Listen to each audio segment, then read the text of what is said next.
नमस्कार दोस्तों, स्वागत है आपका ग्राइंडिंग सक्सेस चैनल पर। आज इस वीडियो में हम द्वितीय विश्व युद्ध यानी सेकेंड वर्ल्ड वॉर के बारे में पढ़ेंगे।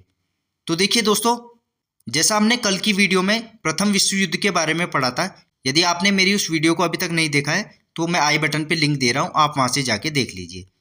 तो देखिए दोस्तों, द्वितीय विश्व युद्ध की शुरुआत 1 सितंबर 1939 को हुई, जब जर्मनी ने पोलैंड पर आक्रमण किया।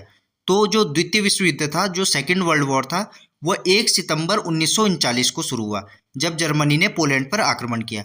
और द्वितीय विश्व युद्ध का अंत कब हुआ? तो द्वितीय विश्व युद्ध का अंत 2 सितंबर 1945 को हुआ। ठीक है दोस्तों, इसमें एक चीज़ कॉमन है। देखिए, जो द्वितीय विश्व युद्ध की शुरुआत हुई थी वह हुई थी 1 सितंबर को, डेट इसमें 1 सितंबर है। और द्वितीय विश्व युद्ध का अंत कब हुआ? ये हुआ 2 सितंबर को। तो आप इसकी डेट को आसानी से याद रख सकते हो कि 1 सितंबर को तो ये शुरू हुआ था और अगले ही दिन 2 सितंबर को यह खत्म हो गया था। यहाँ पे मैं डेट की बात कर रहा हूँ अभी। बाकी इसमें सन आपको याद रखना है कि 1939 को शुरुआत हुई थी और 1945 को यह द्वितीय विश्व युद्ध का अंत हो गया था। ठीक है, तो इसमें आप डेट ऐसे याद रख सकते हैं, 1 सितंबर को शुरू हुआ था, 2 सितंबर को खत्म हुआ था। परंतु इसमें सन 1939 को शुरुआत हुई थी और 1945 को ये खत्म हुआ था। ठीक है, तो डेट आप इसको ऐसे याद रख सकते हैं, 1 सितंबर को शुरू हुआ और 2 सितंबर को खत्म हो गया। ठीक है, अब देखते हैं दोस्तों, द्वितीय विश्व युद्ध के प्रमुख कारण क्या थे, कैसे ये शुरुआत हुई द्वितीय विश्व युद्ध की। द्वितीय विश्व युद्ध के प्रमुख कारण, तो द्वितीय विश्व युद्ध के प्रमुख कारण क्या क्या है? सबसे पहले है वर्साई की संधि, ट्रीटी ऑफ वर्साई। तो वर्साई की संधि के अंतर्गत जो शर्तें लगाई गई थी, उसने कहीं ना कहीं द्वितीय विश्व युद्ध के लिए एक पृष्ठभूमि तैयार कर दी थी। ठीक है, अब वर्साई की संधि में क्या क्या शर्तें हुई थी, जैसा हमने कल की वीडियो में भी पढ़ा था। प्रथम विश्व युद्ध के बाद जर्मनी पर बहुत कठोर शर्तें लगाई गई थी। जो वर्साई की संधि हुई थी उसमें जर्मनी पर बहुत कठोर शर्तें लगाई गई थी। जर्मनी पर 33 अरब डॉलर का जुर्माना लगाया गया था। जर्मनी पर जो है 33 अरब डॉलर का जुर्माना लगाया गया था वर्साई की संधि की शर्तों के अंतर्गत। ठीक है, जर्मनी से उसके उपनिवेश क्षेत्र छीन लिए गए और उसकी सेना को भी सीमित कर दिया गया था। जैसा हमने कल की वीडियो में पढ़ा था फर्स्ट वर्ल्ड वॉर की, तो उपनिवेश क्षेत्र जर्मनी से छीन लिए गए थे और उसकी सेना को भी सीमित कर दिया गया था। इस अपमानजनक संधि ने जर्मनी में प्रतिशोध की भावना को जन्म दिया था। उसके बाद हिटलर ने इस संधि को जर्मनी का अपमान कहा और उसे समाप्त करने का वादा किया। हिटलर जो था, इसने इस संधि को, जो वर्साई की संधि हुई थी, इसको जर्मनी का अपमान कहा और उसे समाप्त करने का वादा किया। हिटलर, जो कि प्रथम विश्व युद्ध तक जर्मन सेना का एक आम सैनिक था, लेकिन बाद में 1919 में यह राजनीति में प्रवेश किया इसने। हिटलर जो है, प्रथम विश्व युद्ध तक तो ये जर्मन जो सेना थी उसका एक आम सैनिक था, लेकिन 1919 में जब ये राजनीति में प्रवेश किया और जर्मन वर्कर्स पार्टी में यह शामिल हुआ, बाद में इसका प्रमुख नेता यह बन गया। जो ये जर्मन वर्कर्स पार्टी थी, इसका बाद में यह प्रमुख नेता बन गया। हिटलर ने बाद में इस पार्टी का नाम बदलकर नाजी पार्टी रख दिया। जो ये जर्मन वर्कर्स पार्टी थी, जिसका ये नेता बना था हिटलर, इसने क्या करा, बाद में इस पार्टी का नाम बदलकर नाजी पार्टी रख दिया। ठीक है, 1929 की वैश्विक आर्थिक मंदी ने बुरी तरह से प्रभावित किया, लेकिन हिटलर ने जर्मनी को फिर से महान बनाने का प्रण लिया था। 1929 में वैश्विक आर्थिक मंदी ने बुरी तरह से प्रभावित किया, लेकिन जो हिटलर था, इसने जर्मनी को फिर से महान बनाने का प्रण लिया। ठीक है, आगे देखते हैं। सन 1933 में हिटलर जर्मनी का कुलपति बना, यानी चांसलर बना। 1933 में हिटलर जर्मनी का कुलपति बन गया और 1934 में, सन 1934 में जब जर्मनी के राष्ट्रपति की मृत्यु हो गई, उसके बाद हिटलर ने खुद को जर्मनी का सर्वोच्च नेता घोषित कर दिया।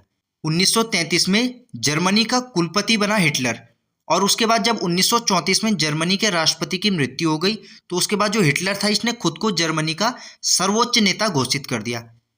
और क्या कारण थे द्वितीय विश्व युद्ध के?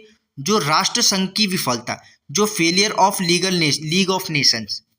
जो ये राष्ट्र संघ बना था प्रथम विश्व युद्ध के बाद, जो लीग ऑफ नेशन बना था, जिसका उद्देश्य था कि विश्व स्तर पर शांति स्थापित करना, यह भी विफल हो गया था।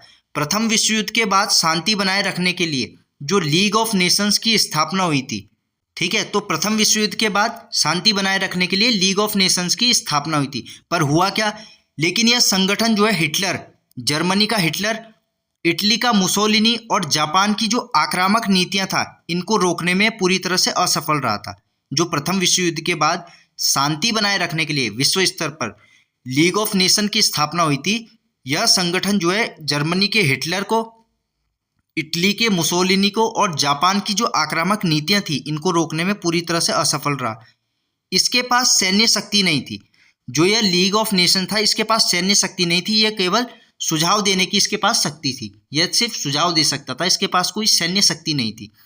परिणाम स्वरूप हुआ क्या कि आक्रामक राष्ट्रों का मनोबल बढ़ गया। ठीक है, तो इसके पास सैन्य शक्ति नहीं थी, यह केवल सुझाव दे सकता था, इसीलिए परिणाम स्वरूप आक्रामक राष्ट्रों का मनोबल बढ़ गया। ठीक है, आगे देखते हैं हम हिटलर की नीतियां, पॉलिसीज ऑफ हिटलर। हिटलर की क्या नीतियां थी? हिटलर की नीतियां, पॉलिसीज ऑफ हिटलर। हिटलर ने वर्साय की संधि की शर्तों को अस्वीकार कर दिया था। हिटलर ने सैन्य विस्तार किया और उसने अपनी सेना बढ़ाई और नए हथियार बनाए। जो हिटलर की नीतियां थी, हिटलर ने वर्साय की संधि में जो शर्तें हुई थी उन्हें अस्वीकार कर दिया, अपनी सेना को बढ़ाया और उसने नए हथियार बनाए। हिटलर ने यहूदियों का विरोध किया और उसने यहूदियों को राष्ट्र का दुश्मन भी बताया। तो हिटलर ने जो है यहूदियों का पूरी तरह से विरोध किया और हिटलर ने यहूदियों को राष्ट्र का दुश्मन बताया। हिटलर ने लाखों यहूदियों को कंसंट्रेशन कैंप में मार डाला, जिसे हॉलोकॉस्ट कहा गया। ठीक है, तो जो हिटलर था, इसने क्या करा, लाखों यहूदियों को कंसंट्रेशन कैंप था वहां पे इसने मार डाला, जिसे क्या कहा, होलोकॉस्ट। होलोकॉस्ट कहा गया इस चीज को। हिटलर ने विस्तारवाद की नीति अपनाई। हिटलर ने विस्तारवाद की नीति अपनाई। उसने क्या करा, हिटलर ने 1938 में ऑस्ट्रिया को अपने में मिला लिया और 1939 में चेकोस्लोवाकिया को, इस पर भी इसने कब्जा कर लिया। तो यह थी हिटलर की विस्तारवाद नीति। 1939 में इसने जर्मनी ने पोलैंड पर हमला कर दिया। तो 1939 में क्या हुआ, जो हिटलर था जर्मनी का सर्वोच्च नेता, इसने क्या करा, पोलैंड पर हमला किया, जहां से द्वितीय विश्व युद्ध की शुरुआत हुई। ठीक है, तो ये थी हिटलर की नीतियां। अब देखते हैं हिटलर की भूमिका द्वितीय विश्व युद्ध में। हिटलर की क्या भूमिका थी द्वितीय विश्व युद्ध में?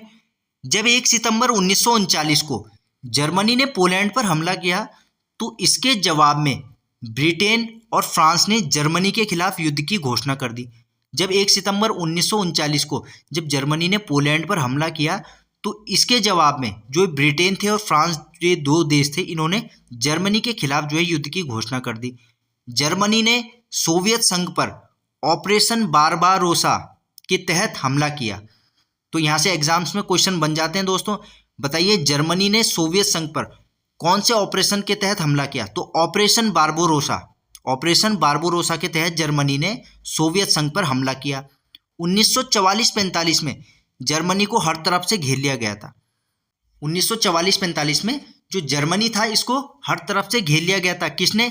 अप्रैल 1945 में सोवियत सेना ने बर्लिन के बहुत करीब पहुंच चुकी थी।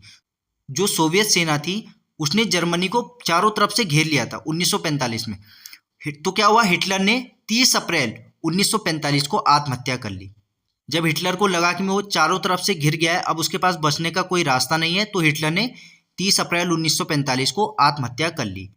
ठीक है, तो यह थी हिटलर, उसकी नीतियां, उसका द्वितीय विश्व युद्ध में उसकी भूमिका। ठीक है, आगे देखते हैं अमेरिका का युद्ध में प्रवेश। अमेरिका का युद्ध में प्रवेश, तो अमेरिका का द्वितीय विश्व युद्ध में किस तरह से प्रवेश हुआ? तो देखिए, 7 दिसंबर 1941 को, दोस्तों यहाँ पे करेक्शन कर लीजिए, यहाँ पे जर्मनी आ गया, यहाँ पे जापान होगा, ये जापान है, जापान। 7 दिसंबर 1941 में जापान ने अमेरिका के पर्ल हार्बर नामक नौसेना अड्डे पर आक्रमण किया। तो जो जापान था, इसने क्या किया, 7 दिसंबर 1941 को अमेरिका का एक पर्ल हार्बर नामक नौसैनिक अड्डा था, इसने वहां पर आक्रमण कर दिया। 8 दिसंबर 1941 को अमेरिका ने जापान के खिलाफ युद्ध की घोषणा कर दी और वह भी द्वितीय विश्व युद्ध में शामिल हो गया। तो 7 दिसंबर 1941 को जापान ने पर्ल हार्बर जो अमेरिका का पर्ल हार्बर नामक नौसेना अड्डा था इस पर आक्रमण किया और 8 दिसंबर 1941 को अमेरिका जो है जापान के खिलाफ युद्ध की घोषणा कर दी और वह भी द्वितीय विश्व युद्ध में शामिल हो गया। अमेरिका ने 6 अगस्त 1945 को जापान के हिरोशिमा पर लिटिल बॉय नामक परमाणु बम गिराया।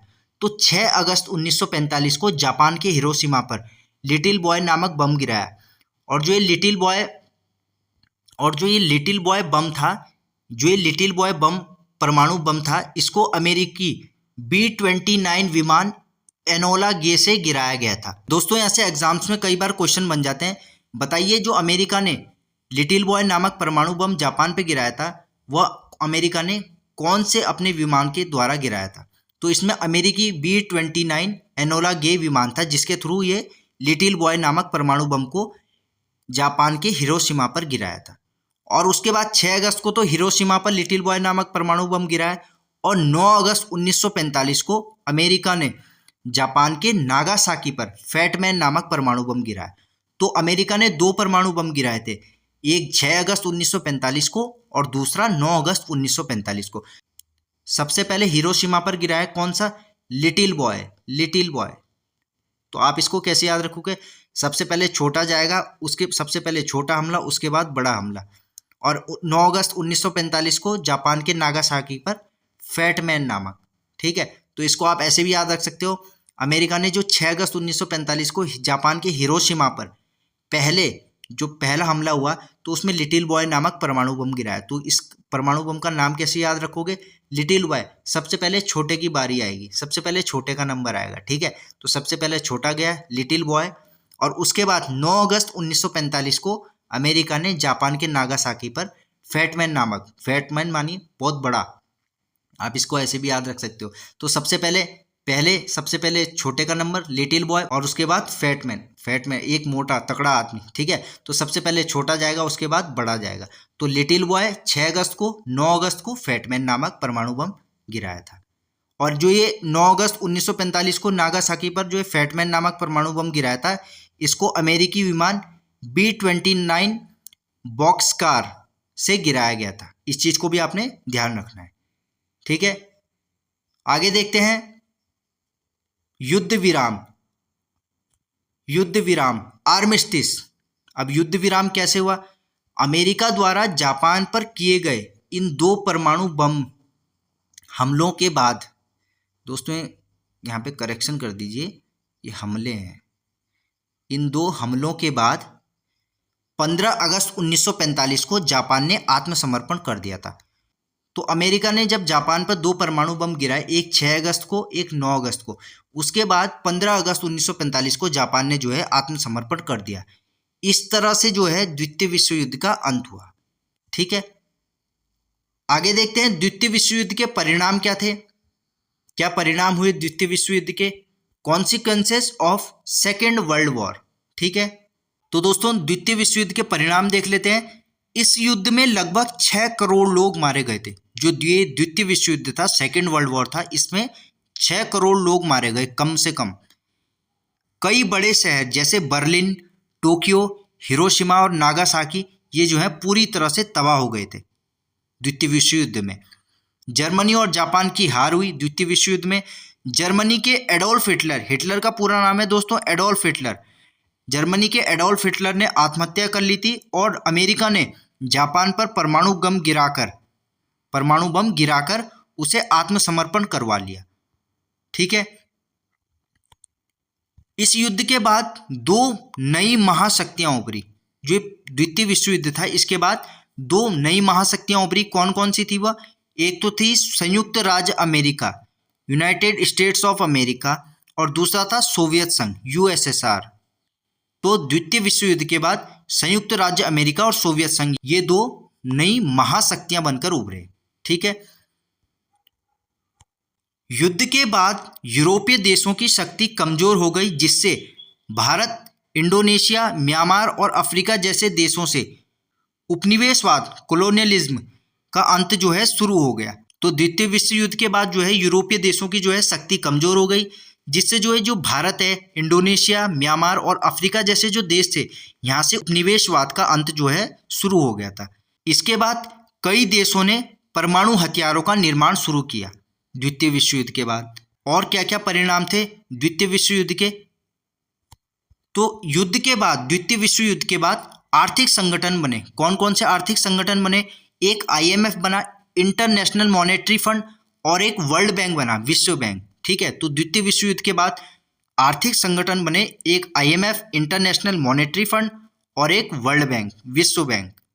युद्ध के बाद संयुक्त राष्ट्र संघ, यूनाइटेड नेशन की स्थापना हुई, जिसका उद्देश्य विश्व में शांति और सुरक्षा बनाए रखना है।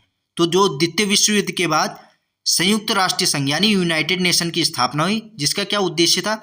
विश्व में शांति और सुरक्षा बनाए रखना।